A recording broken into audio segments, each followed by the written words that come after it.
अमोलिक दी मेरे सतगुरु वस्तु अमोलिक दी मेरे सद्गुरु वस्तु अमोलिक दी मेरे सतगुरु कृपा कर अपनायो पायो जी मैंने कृपा कर अपनायो पायो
મંગલમય પરમાત્માના ગુણોની કથા ગૌસ્વામીજી મહારાજ રચિત શ્રી રામચરિત માનસ કે જેનું આપણે સૌ ઢોળેશ્વર મહાદેવના સાનિધ્યમાં 1 મહિના સુધી શ્રવણ કરવાના છીએ.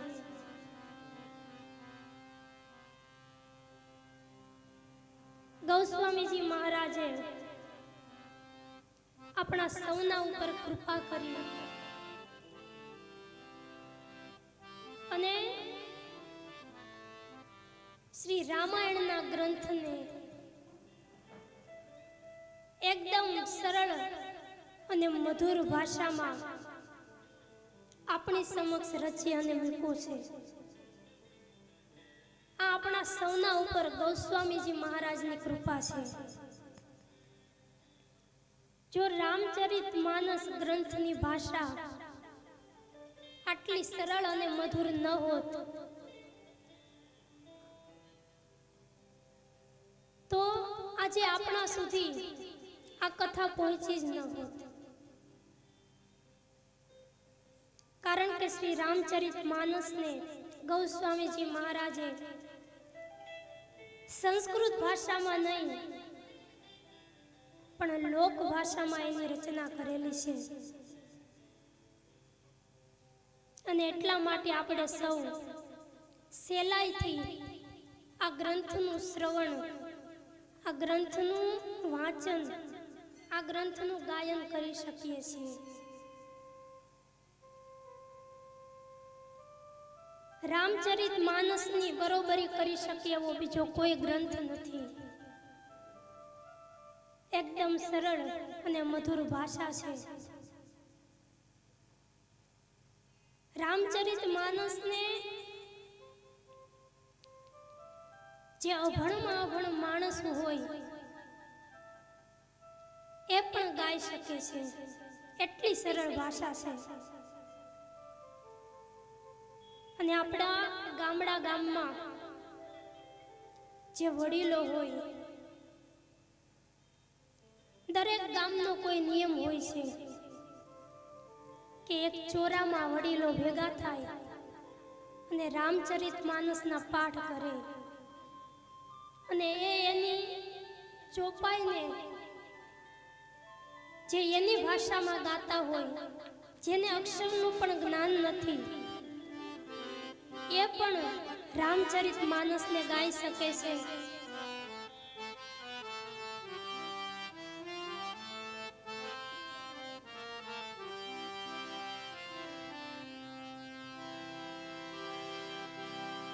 મંગલ ભવન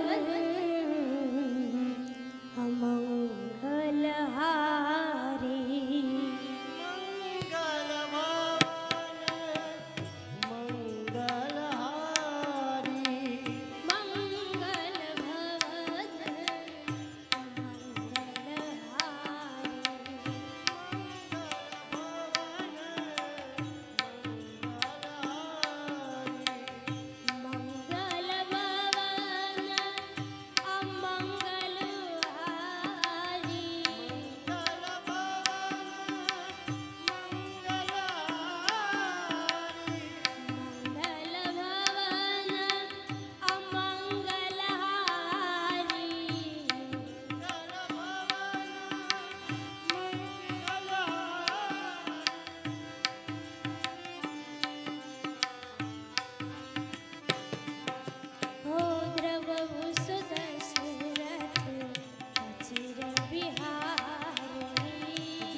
જે પણ કોઈ અભણ વ્યક્તિ હોય એ પણ આ રામચરિત માનસનું ગાયન કરી શકે. એટલી મધુર ભાષા છે રામચરિત માનસમાં. પૂજ્યપાદ ગૌસ્વામીજી મહારાજ રચિત શ્રી રામચરિત માનસ રામ કથા એ આપણને સૌને શીખવે છે કે જીવનને કેમ જીવવું. એક જીવન જીવવાની કળા આપણને શીખવે છે. આપણા ઋષિ મુનિઓએ રચેલા જે શાસ્ત્રો છે, જે ગ્રંથો છે, એ શાસ્ત્રો આપણને કોઈ અને કોઈ શિખામણ આપે છે. એ શાસ્ત્રોમાંથી આપણે કાંઈક અને કાંઈક મેળવવાનું છે. પરંતુ આપણે બધા જ જાણીએ છીએ કે શાસ્ત્રો પ્રમાણેનું જીવન જીવવું જોઈએ. શાસ્ત્રોએ જે આપણને માર્ગ ચીંધો છે એ માર્ગ ઉપર આપણે હાલવું જોઈએ. બધા જ જાણીએ છીએ, છતાં જ્યારે એ પ્રમાણે જીવન જીવવાની વાત આવે ત્યારે આપણે એમાંથી સરળતાથી છટકી જઈએ છીએ. શાસ્ત્રોના નિયમનું આપણે પાલન નથી કરતા. આપણે આ ભારતના ઋષિ મુનિના સંતાન છીએ અને જો એ ઋષિ મુનિઓનું, સાધુ સંતોનું ઋણ આપણે ચૂકવવું હોય તો એક જ માર્ગ છે કે એમણે ચીંધેલા શાસ્ત્રો ઉપર ચાલો. એમણે આપેલા એક એક સૂત્રને જીવનમાં ઉતારો. જે લોકો આ દેશના ઘડતર માટે પીપળાના પાન ખાઈ અને જીવન જીવી ગયા, જો એનું ઋણ ચૂકવવું હોય તો એમણે આપેલા સૂત્રોને ઈમાનદારીપૂર્વક આપણે જીવનમાં ઉતારવા જોઈએ. પણ જ્યારે આપણે આવું નથી કરતા, જ્યારે શાસ્ત્રોના નિયમને નથી પાળતા અને એમાંથી છટકી જાય, ત્યારે આ સાધુ સંતો અને ઋષિ મુનિઓનું દિલ પણ દુભાતું હોય અને સ્વર્ગમાં બેસી અને સંતો પણ કહેતા હશે,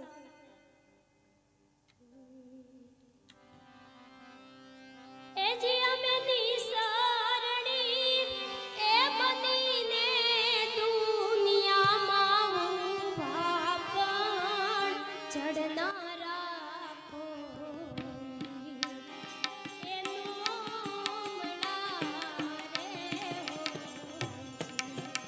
હજીરે ચડનારા કોઈ એનો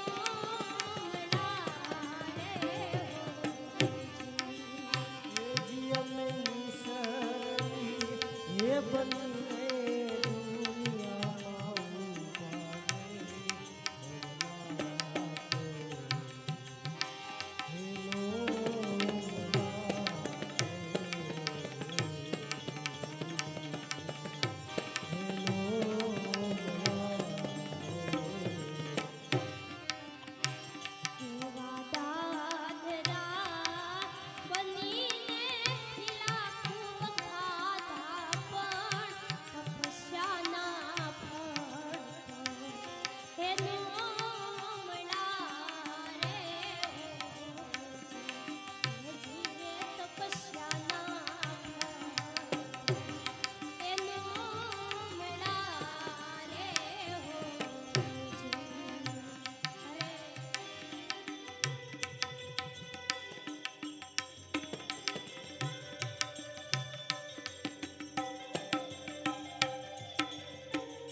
માર્ગ ઉપર ચાલવું જોઈએ.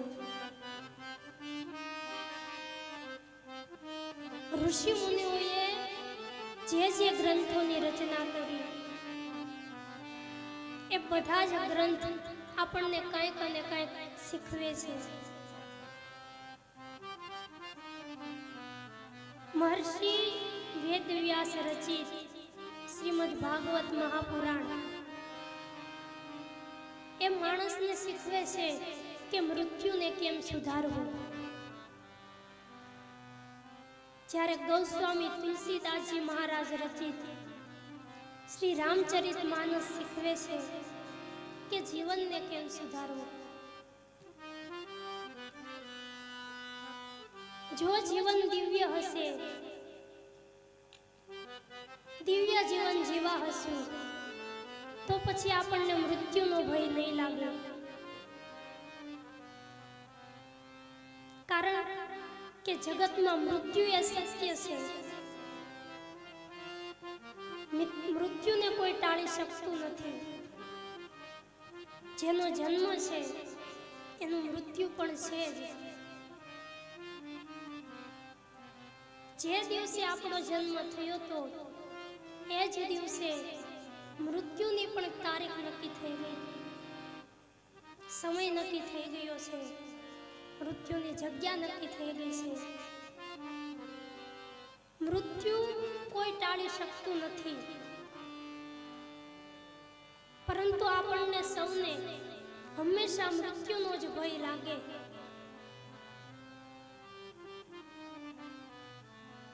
મૃત્યુ એ મંગલમય છે, એક ઉત્સવ છે.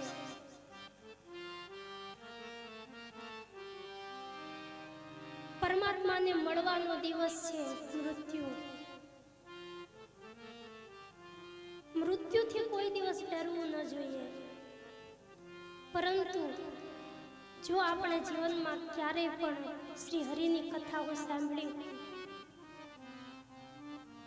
આ જીવનને દિવ્ય બનાવ્યું હોય, તો પછી મૃત્યુનો ભય રહેતો નથી. કારણ કે જેનું મન શુદ્ધ થઈ જાય છે એને પછી કોઈનો ડર નથી લાગતો. અને મનને શુદ્ધ કરવાની શક્તિ એ હરિનામમાં છે, હરિની કથાઓમાં છે. મુખેથી હરિનું નામનું સ્મરણ કરવાથી, કાનો દ્વારા શ્રી હરિની કથા સાંભળવાથી આપણું મન એ શુદ્ધ થાય છે. અને એકવાર મન શુદ્ધ થઈ ગયું પછી જગતમાં પરમાત્મા સિવાય આપણને કાંઈ નહીં દેખાય.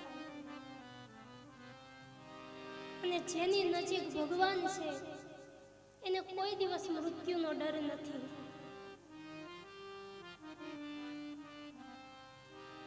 તો ગૌસ્વામીજી મહારાજ રચિત શ્રી રામ કથાને આપણે સૌ ઢોળેશ્વર મહાદેવના સાનિધ્યમાં શ્રવણ કરી રહ્યા છીએ. ભગવાનની કથા એ અમૃત છે.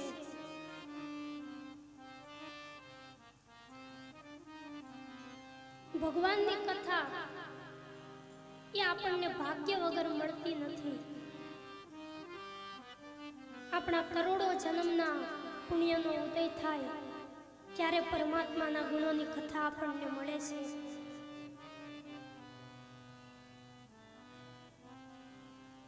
કારણ કે કથા એ અમૃત છે.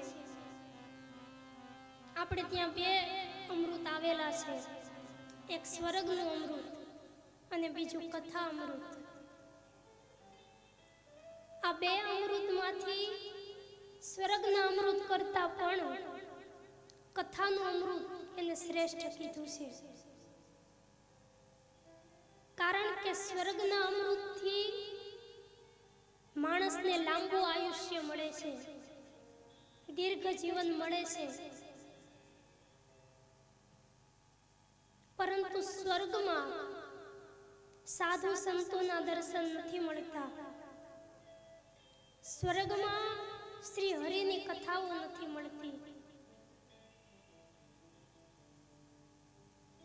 જ્યારે સુખદેવજી મહારાજ રાજા પરીક્ષિતને શ્રીમદ ભાગવત મહાપુરાણનું જે કથાનું શ્રવણ કરાવવા માટે જઈ રહ્યા છે, બરાબર એ વખતે આકાશમાંથી એક દિવ્ય વિમાન ઉતર્યું અને એ વિમાનમાંથી ઇન્દ્ર, ચંદ્ર, વરુણ, કુબેર બધા દેવતાઓ ઉતર્યા. એના હાથમાં એક કુંભ છે. સુખદેવજી મહારાજને કહે છે કે અમે તમને આ સ્વર્ગનો અમૃત આપીએ અને તમે પરીક્ષિતને જે અમૃત આપવા માટે જઈ રહ્યા છો, કથા અમૃત, એ અમને દેવતાઓને આપો. ત્યારે સુખદેવજી મહારાજે પ્રથમ પરીક્ષિતને પૂછ્યું કે પરીક્ષિત, તારે આ બે અમૃતમાંથી કયું અમૃત જોઈએ છે? સ્વર્ગનું અમૃત કે કથા અમૃત? ત્યારે પરીક્ષિતે કહ્યું, ગુરુદેવ, સૌ પ્રથમ તો મને એ કહો કે સ્વર્ગના અમૃતથી શું લાભ? સુખદેવજી મહારાજે કહ્યું કે સ્વર્ગના અમૃતથી લાંબુ આયુષ્ય મળે. પરીક્ષિતે પૂછ્યું કે કેટલું લાંબુ આયુષ્ય? સુખદેવજી મહારાજ કહે છે કે 4,32,000 વર્ષનું લાંબુ આયુષ્ય મળે. પરીક્ષિત મહારાજ કહે છે, ગુરુદેવ, સ્વર્ગમાં સાધુ અને સંતો મળે? સુખદેવજી મહારાજે કહ્યું, ના, સ્વર્ગમાં સાધુ સંતો ન મળે. સ્વર્ગમાં તો દેવતાઓ છે. પરીક્ષિતે કહ્યું, ગુરુદેવ, જો સ્વર્ગમાં સાધુ સંતો ન હોય, સ્વર્ગમાં શ્રી હરિની કથા ન હોય, તો મારે એવા લાંબા આયુષ્યને શું કરવું? મારે આવા દીર્ઘ જીવનને તો શું કરવું? માટે મને કથાનું અમૃત પાવ. કથાના અમૃતથી દિવ્ય જીવન મળે છે. ભલે જીવન થોડું જીવો, પણ દિવ્ય જીવો. જીવન એવું હોવું જોઈએ કે તમારા ગયા પછી લોકો તમને યાદ કરે. जब तू आयो जगत में जग हसे तू रोई, करनी ऐसी करके चलो कि जब तू हंस और जग रोई.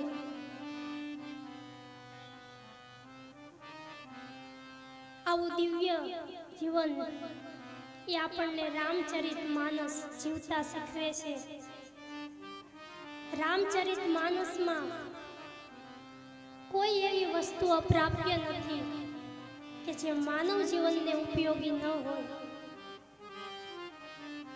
રામચરિત માનસની એક એક કથા એ આપણને સૌને કાંઈક અને કાંઈક શીખવે છે.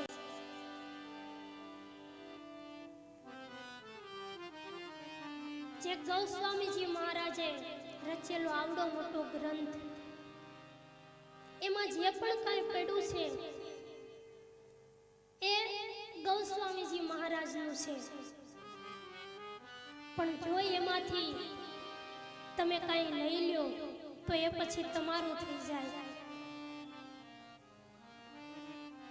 રામકથાને સાંભળ્યા પછી કદાચ આખી કથા આપણને યાદ ન રહે, પરંતુ કથાનું એકાદું પણ સૂત્ર આપણને પકડાઈ જાય તો એક સૂત્રથી પણ આપણું જીવન ધન્ય બની જાય. એવી પરમાત્માના ગુણોની પાવનકારી કથા કે જે કથાનું ફળ અલગ અલગ કથાઓના અલગ અલગ ફળ હોય છે. જ્યારે રામચરિત માનસ એ તો ચારે ફળોની દાતા છે.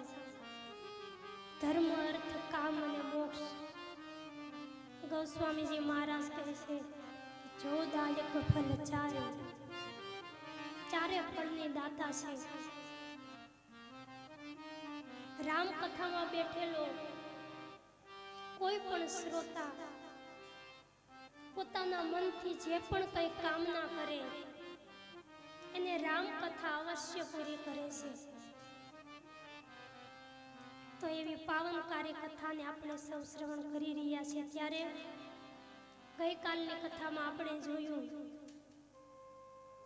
ભગવાન રામ અને લક્ષ્મણજી જનકપુર નગરીમાં જેમનું આગમન થયું છે. ભગવાન રામજીનું અને માતા જાનકીજીનું પુષ્પ વાટિકામાં મિલન થયું.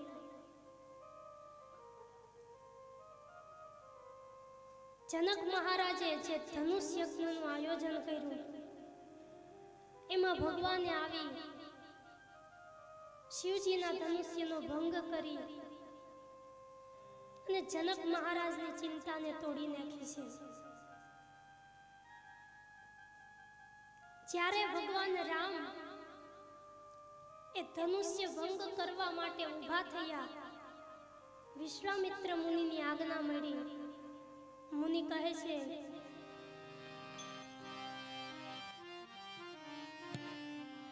વિશ્વામિત્ર સમય શુભ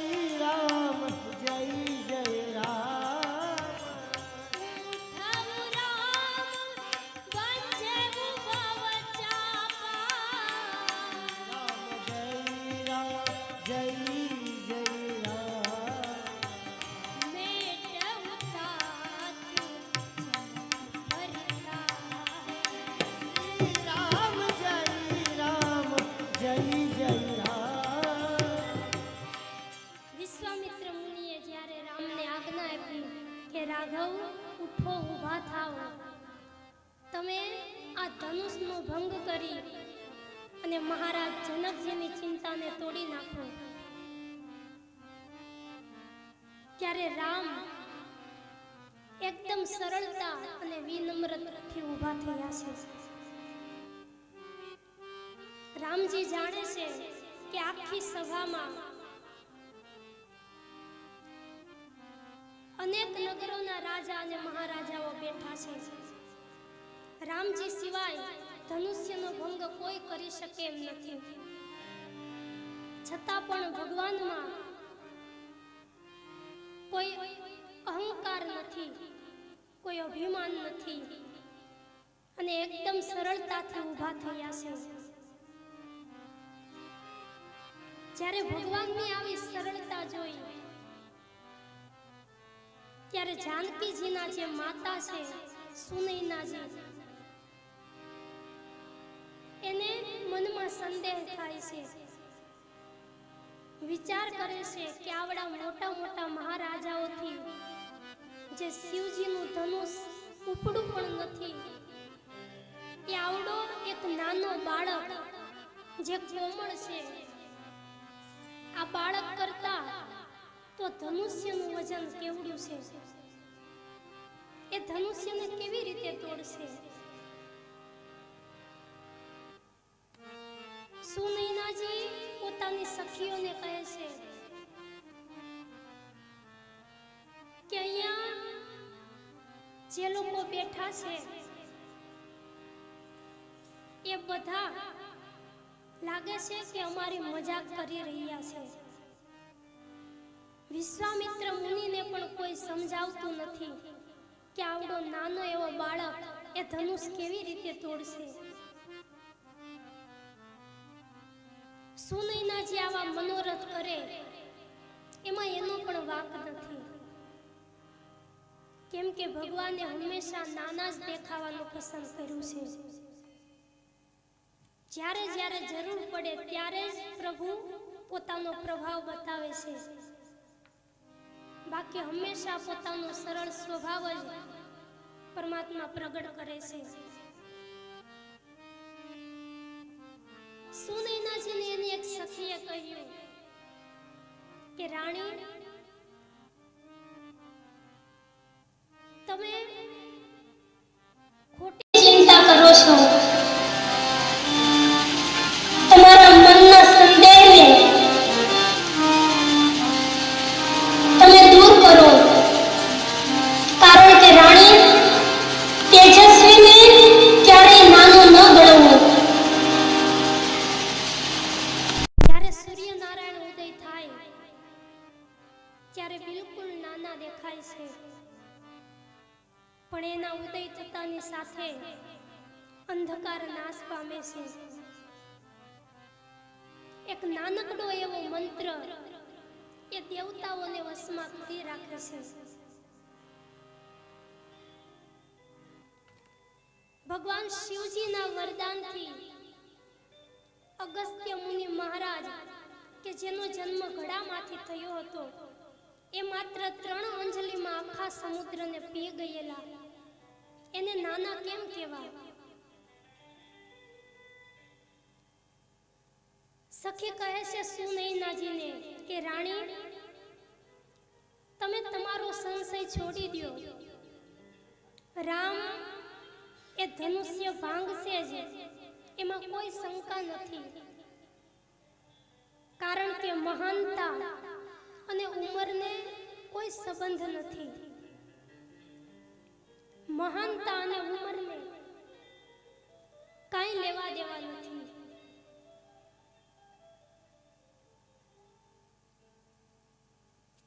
એક જ શેરીમાં આડોશ પાડોશમાં રહેતા બંને પાડોશીને ત્યાં એક જ દિવસે 2 દીકરાનો જન્મ થયો. બંનેની ઘરે એક દીકરાનો. આ બંને બાળકો હારે જ મોટા થયા. બંનેને સ્કૂલમાં પણ હારે ભણવા બેસાડ્યા. હવે એવામાં 6થા ધોરણમાં આ બંને બાળકોમાંથી એક બાળક હતું એ પાસ થયું અને એક નાપાસ થયું. ત્યારે જે બાળક નાપાસ થયું હતું એના પિતાજીએ બાળકને પૂછ્યું કે આપણા બાજુવાળો બાબો અને તું બંને ઉંમરમાં સરખા છો, બંને હારે ભણવા જાવ છો, તો એ પાસ થયો અને તું કેમ નાપાસ થયો? ત્યારે જે નાપાસ થયો તો એ બાળકની તર્ક શક્તિ બહુ હતી. એણે પોતાના પિતાજીને કીધું કે પપ્પા, ગાંધીજીનો જન્મદિવસ એ 2 ઓક્ટોબરે છે, બરાબર? પિતાજીએ કીધું હા બરાબર, પણ એનું શું? છોકરો કહે તમારો જન્મદિવસ પણ 2 ઓક્ટોબરે આવે છે. ગાંધીજીને તો આખી દુનિયા ઓળખે છે અને સન્માન આપે છે, જ્યારે તમને તો આપણા પાડોશમાં પણ કોઈ બોલાવતું નથી.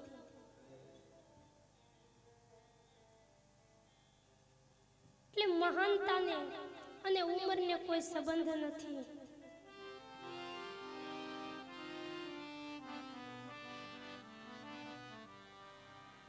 આપણા દેશમાં જે શંકરાચાર્યજી મહારાજ થયા, એમણે માત્ર 32 વર્ષની ઉંમરે હિન્દુસ્તાનના 4 ખૂણામાં વૈદિક ધર્મનો ધ્વજ ફરકાવી દીધો હતો. જ્યારે 32 વર્ષના હાલમાં કેટલાય યુવાનો છે જે શેકેલો પાપડ પણ નથી ભાંગી શકતા. ઉંમર અને મહાનતાને કોઈ સંબંધ નથી. સુનૈનાજીની સખી એ સુનૈનાજીને જ્યારે આવું કહ્યું ત્યારે સુનૈનાના મનને શાંતિ થઈ છે અને ભગવાન શ્રી રામજી દ્વારા જે ધનુષ્ય ભંગ થયો એ આપણે સૌએ ગઈકાલની કથામાં જોયું. જે સમયે પરમાત્માએ ધનુષ્યનો ભંગ કર્યો, માતા જાનકીજી આવી અને પરમાત્માના ગળામાં વરમાળા આરોપી. ત્યાં ઉભેલા સૌ કોઈ એ ભગવાન રામજી અને જાનકીજીનો જય જયકાર કરવા લાગ્યા. બોલીએ રામચંદ્ર ભગવાન કી જાનકી મૈયા કી જય. આમ આખા અયોધ્યામાં મંગલમય, આખી જનકપુરી નગરીમાં મંગલમય વાતાવરણ છે.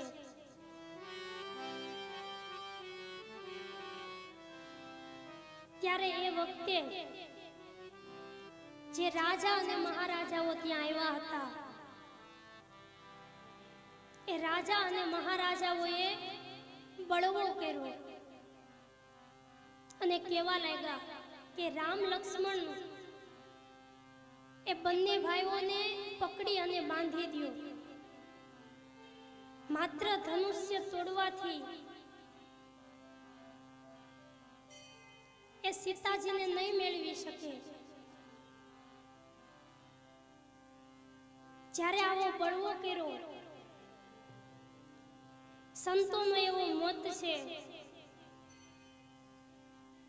કે ધનુષ્ય એ અહંકારનું પ્રતીક છે. જ્યારે માણસનો અહંકાર તૂટે અને ભક્તિ પોતાની જયમાળા ફેરાવે, ભક્તિના માર્ગમાં વ્યક્તિ આગળ વધે, ત્યારે આપણી આજુબાજુનો સમાજ એ હંમેશા આપણી સામે બળવો કરશે.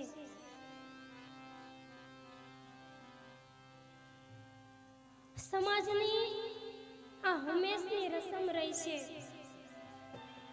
અને એટલા માટે જ સમાજે સંત નરસિંહને જેલમાં પૂર્યા, મીરાબાઈને મેવાડ છોડાવ્યો, ગાંધીજીને ગોળીએ દીધા. આ સમાજની હંમેશની માટેની રીત છે. જેટલાઓએ સત્યની પ્રાપ્તિ કરી છે એમની સામે લોકોના સમાજે હંમેશા બળવો કર્યો છે. તમે ભક્તિની નજીક જેટલા જશો એટલા જ તમારી ટીકા કરનારાઓ મળશે, પથ્થર મારનારા પણ મળશે, પરંતુ એનાથી ડરશો નહીં. મહાત્મા કબીર તો કહે છે કે જે લોકો તમારી નિંદા કરે એ લોકોને હંમેશા તમારા ઘરની સામે રાખવા જોઈએ, અને જો ભરવું પડે તો એના ઘરનું ભાડું પણ તમે ભરો.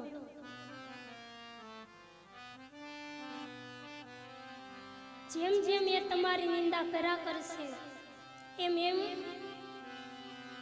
આપણા પાપો ભેળા કરશે અને આપણી ભક્તિનો છોડ એ સદા વિકાસ પામતો જશે.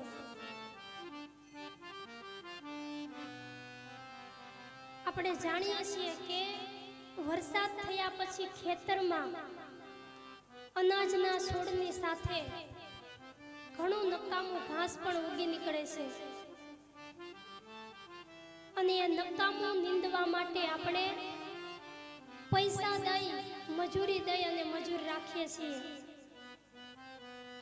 જો એ નકામું ન કાઢીએ તો અનાજનો છોડ એ વિકાસ પામતો નથી. એટલા માટે જો આપણા ભક્તિના છોડને વિકસાવવો હોય તો નિંદા કરનારાઓને આપણે સામે જ રાખવા જોઈએ, જેથી કરી અને એનું નિંદામણ કાર્ય એ ચાલુ રહે અને આપણો ભક્તિનો છોડ એ સતત વિકાસ પામ્યા કરે.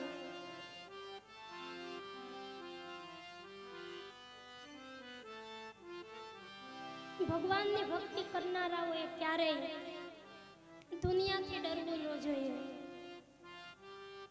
દુનિયા તો બોલે એને બોલવા દઈએ, પણ આપણે રામ ભજનમાં રહીએ. એ દુનિયા બોલે એને બોલવા દઈએ, આપણે રામ ભજનમાં રહીએ. રામ ભજનમાં રહીએ. હે આ દુનિયા બોલે